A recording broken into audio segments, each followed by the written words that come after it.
The gag is. Okay. My name is Glory from That Grape Juice. How are you? I'm fine, thank you. How are you? I'm good. You look fabulous. Oh, thank you. You too. The gag is. Okay. I've always wanted to say that in front of you, so it's lit that it happened. Congratulations on one of them days. It is such a comforting, hilarious body film that I think like a lot of quirky, hilarious Black women need in their bank when they want to just put on something that feels like they're watching their friends in total chaos. Yes. The film was shot in 20 days. Yes, How- literally. It was really insane and terrible. I've literally shot a lot of movies on a very low time limit, but this was absolutely the quickest that I've ever done. And I don't think I could have gotten through it without SZA, not even just in terms of like her professionalism, but also her personality. Like, she was fun to hang out with and to spend, over 16 hours a day together.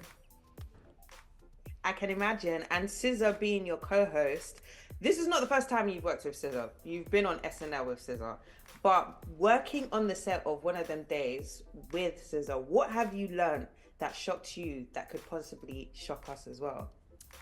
Man, I don't know if anything would shock, but obviously I think it's not a surprise, but it's always cool when somebody is who they said they are and who she says she is in her music. She really genuinely is. Like, she's such an open book and she's honest about her feelings at any time. Even if what she's saying is crazy, she's like, this is how I feel and that's that.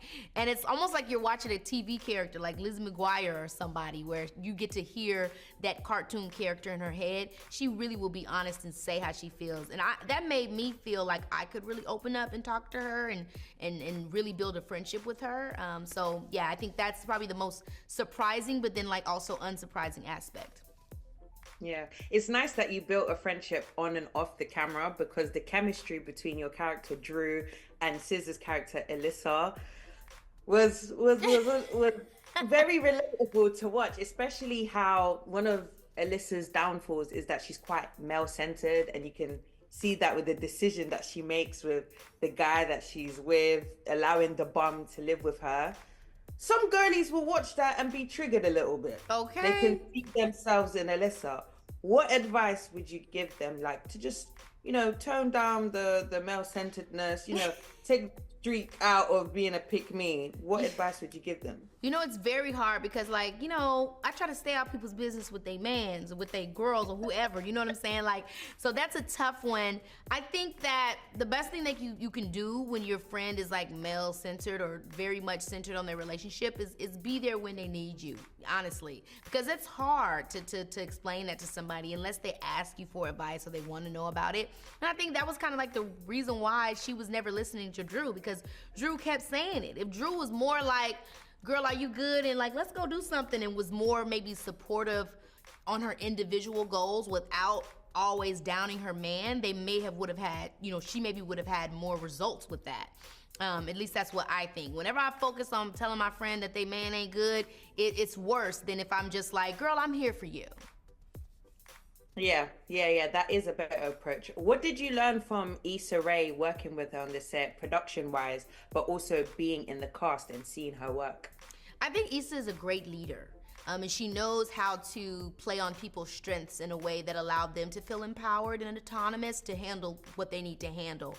She knows how to create a good team, because this was not easy to film. This was not easy to get over all these different humps that we had to get over, but she supported her team and she made us all feel like, hey, we're all together, we're gonna follow through and we're gonna get this done.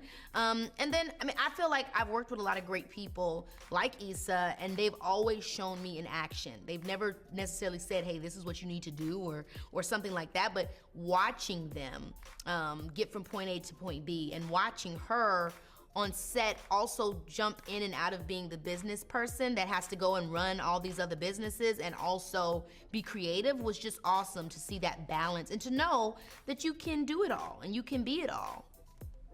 Yeah, you're a prime example as that as well, because you have so many hats and you're able to spin multiple things at the same time and still look good whilst doing it. Ooh. Just to wrap up the interview, the acronym of the film One of Them Days is OOTD.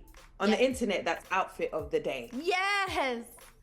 As your character Drew, she had interesting wardrobe choices because of the situations that they're in to pay the rent within 24 hours. What was your favorite costume as Drew? Honestly, my favorite costume was the green look that she wears after she has to go to the blood bank, because I just love the like play on the satirical element of just like when you think about the 70s, the black exploitation era, like how those movies were speaking to the times, but obviously with a different spin. Or even when you think about BAPS and the satirical element of that, like I feel like it was such a nostalgic visual play on all of the things we were pulling from with the music. With the movie and the music. And so I love that outfit because to me it says so much more. And it's also funny because, girl, what the hell? Yeah. And then when she put the blazer on top, it worked in a very weird way. You know what I'm saying? The costume designer did their thing. They did. Thank you so much, Keke. And once again, congratulations on the film. Thank you so much. I appreciate it.